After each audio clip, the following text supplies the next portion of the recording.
Good morning, students. Let us see the classification of secondary industries. Industry refers to economic activities which are connected with conversion of resources into useful goods. And industry is being classified into primary, secondary, and tertiary. Primary industry we have already seen, which are the activities which are connected with the extraction and production of natural resources and reproduction and development of living organisms, plants, etc. And the primary industry has been classified into extractive genetic. Now let us see the secondary industries. Secondary industries are concerned with using the materials which have already been extracted at the primary stage. These industries process such materials to produce goods for final consumption or for further processing by other industrial units. For example, mining of an iron ore is a primary industry, but manufacturing of steel by way of further processing of raw irons is a secondary industry. So, secondary industries are classified into manufacturing industry and construction industries.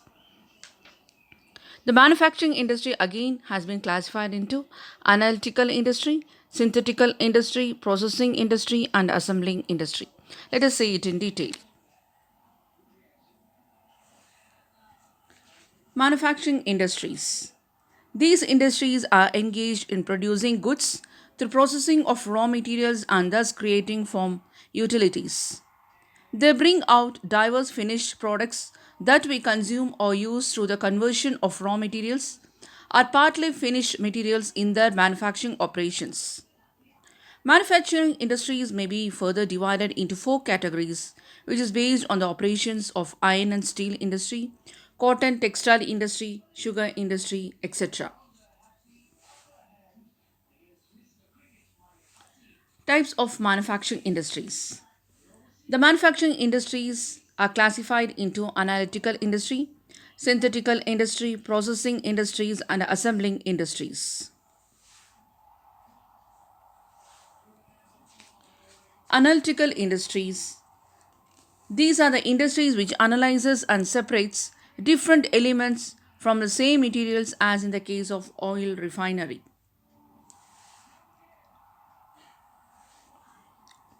Synthetical industries combines various ingredients into new products. It combines the various ingredients into new products as in case of cement. Cement is produced from lime, silica, magnesia, etc. The next one is processing industry. This involves successive stages for manufacturing finished goods as in the case of sugar and paper.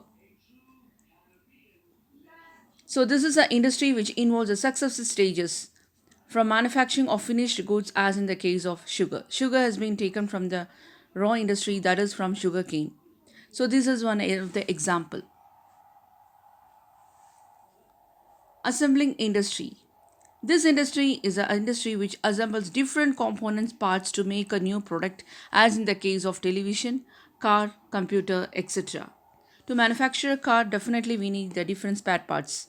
So here, this assembling industry assembles different component parts to make a new product. As I said, it is an example of car and television, mobile phone, computer, etc.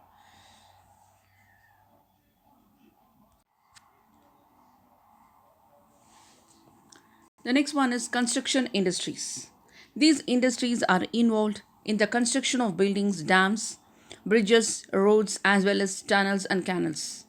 Engineering and architectural skills are an important part in the construction industries. They use the products of manufacturing industries and extractive industries.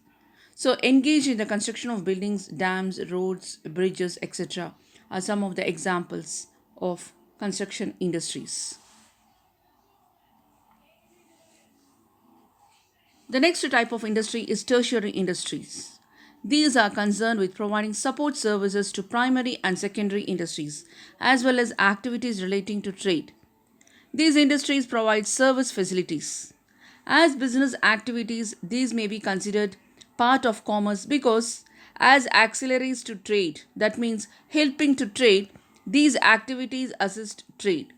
Which are included in this category are transport, banking, insurance, warehousing, communication, packaging, and advertising. These are the industries which are going to help for the trade and the business. So definitely we can say the transport, banking, insurance, warehousing, communication, package and advertising are very much important, which are aid to the industries.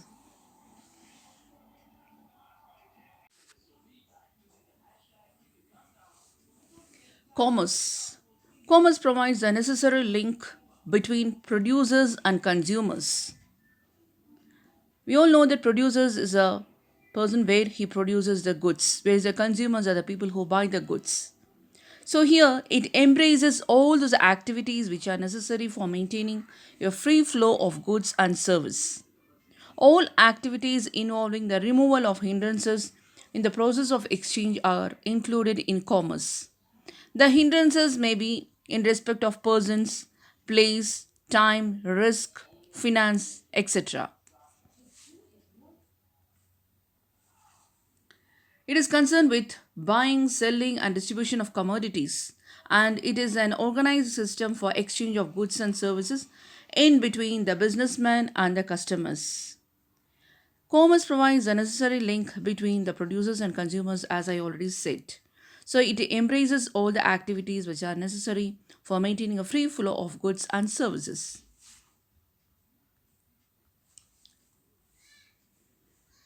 It is also concerned with the marketing aspects of business, that is, supply of right time of goods to the right persons at the right time and at the right price. So, here the time, persons, and right place, price, all these are very much important. So, commerce includes trade and as well as the helping to trade.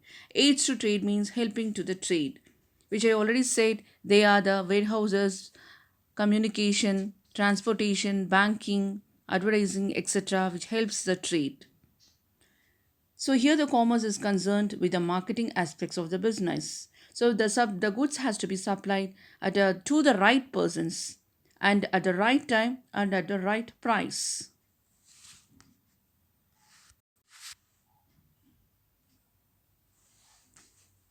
Commerce means it is a sum total of all those processes which are engaged in the removal of hindrances of persons, place, and time in the exchange of goods. It includes those activities which remove the difficult present in the flow of goods from producers to consumers. Hence, industry is concerned with production and commerce is concerned with distribution of goods and services. So, students, you must understand that industry is concerned with only production, whereas commerce is concerned with the distribution of goods and services to consumers. So, the commerce has been classified into trade as well as the aids to trade. Aids to trade means helping for the trade.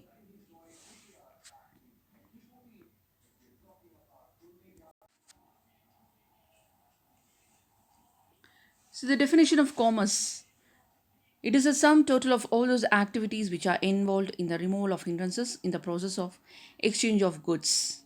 So the hindrances here, it already includes the persons, place and time in the exchange of goods. Let us see trade. Trade is an essential part of commerce. It refers to sale, transfer of exchange of goods.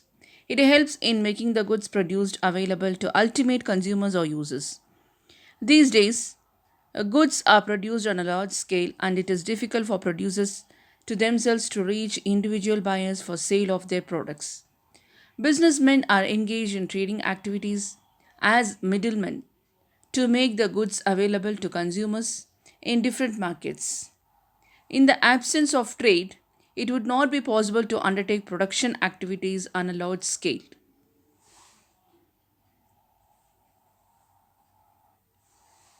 Buying and selling of goods, which involves the exchange of commodities for money or money's worth, is known as trade. So, it is a very much essential part of commerce, as I already said. It refers to the sale or transfer of exchange of goods. It helps in the goods produced available to ultimate consumers or users.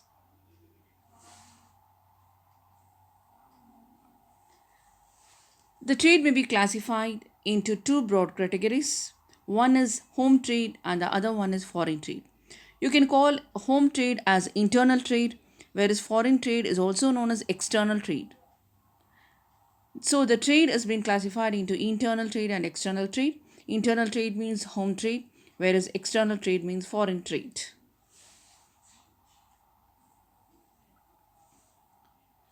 Types of trade under this home trade, that is the internal trade. It is also known as domestic or internal trade. This internal or domestic or home trade is concerned with the buying and selling of goods and services with the geographical boundaries of an India. So, this buying and selling of goods within the country and both the buyer and seller should belong to the same nation is known as domestic trade. This home trade is again classified into wholesale trade as well as the retail trade. Internal domestic or home trade is concerned with the buying and selling of goods and services within the geographical countries of a country, within the country. So, I already said that this has been divided into wholesale trade and retail trade. When goods are purchased and sold in bulk, it is known as wholesale trade. When goods are purchased and sold in comparatively smaller quantities for final consumption, it is referred as retail trade.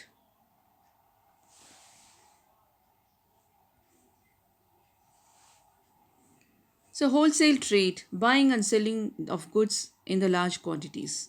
A wholesaler buys goods directly from the producers or manufacturers and sell them to the retailers. So, this is one of the type which is called as wholesale trade.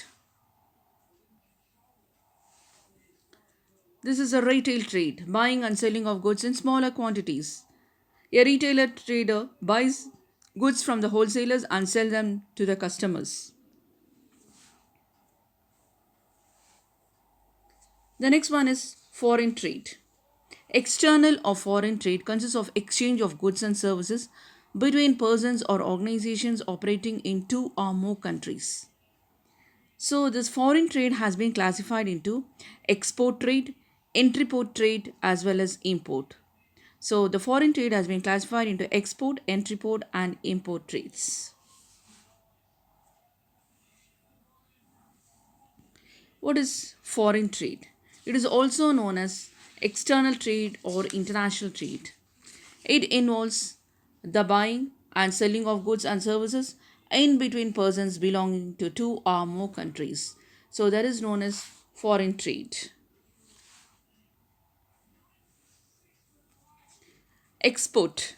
What do you mean by export? Export trade means goods produced within the country are sold to other countries, which is known as export. Import. Purchase of goods from foreign countries is known as import. Import trade means goods are purchased from another country for domestic purpose of the country. Entry port.